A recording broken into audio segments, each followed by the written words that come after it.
Қайырлы күн достар, бүгін сіздермен бір ғана жұмыртқадан өте тәтті песочный печеньелер дайындаймыз. Бұл печеньенің рецепті өте оңай, әрі құрамындағы заттары да қолжетімді, әсіресе балалар қауымына қатты ұнайды. Қант, жұмыртқа, қаймақты қосып миксермен жақсылап араластырамыз, әппақ болып көпіргенше. Массамыз көпіріп, әппақ болып шығады. Енді келесі бөлме температурасындағы сары майға ұнымызды електен өткізе отырып қосып аламыз. Үстіне қопсытқышымызды қосамыз. Және қолымызбен жақсылап ұн мен майды біріктіретін боламыз. Бізде шашыраңқы қамыр пайда болады қазір. Шашыраңқы яғни рассыпчатый дейді ғой. Сол кезде үстінен жаңағы сұйық массамызды құйып, осылардың барлығын біріктіріп, қамыр жинайтын боламыз. Біздің қамырымыз рассыпчатый болғандықтан, ол басында осылай қолға жабысуы мүмкін. Қолға жабысып жатыр екен деп, ұнды мөлшерден тыс қосып жібермеңіздер. Бұл міне осындай өзі өте нежный, нәзік қамыр болады.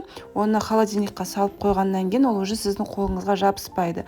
Сондықтан біз оны пакетке салып, холодильникқа 30-35 минутқа салып қоямыз. Холодильникта демалып шыққаннан кейін қамырымызды жаямыз. Примерно қалыңдығы где-то 0,5-1 сантиметрде қылсаңыздар да болады. Міне қамырымызды жайып алып, қамырларға жабысып жатса, кішкене ұн сепсеңіздер де болады. Менде осындай гүл формасындағы форма арқылы енді печеньеларыма форма беріп, осылай кесіп аламын. Бұндай формаларыңыз жоқ болса, просто осылай дөңгелетесіздер де қамырды кішкентай бөліктерге бөліп аласыздар осылай видеодағындай. Және осы бөліктерді домалатып, бір дөңгелек форма жасап, міне видеода көріп тұрғандарыңыздай тура осылай жасайсыздар. Өйткені барлықтарыңыздың үйлеріңізде форма болуы мүмкін емес қой, сондықтан міне осылай тура осылай жасап алыңыздар да.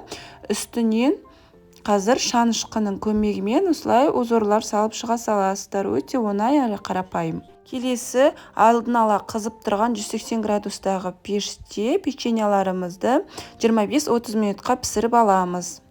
Міне өте тез арада біздің песочный печеньеларымыз дайын болды.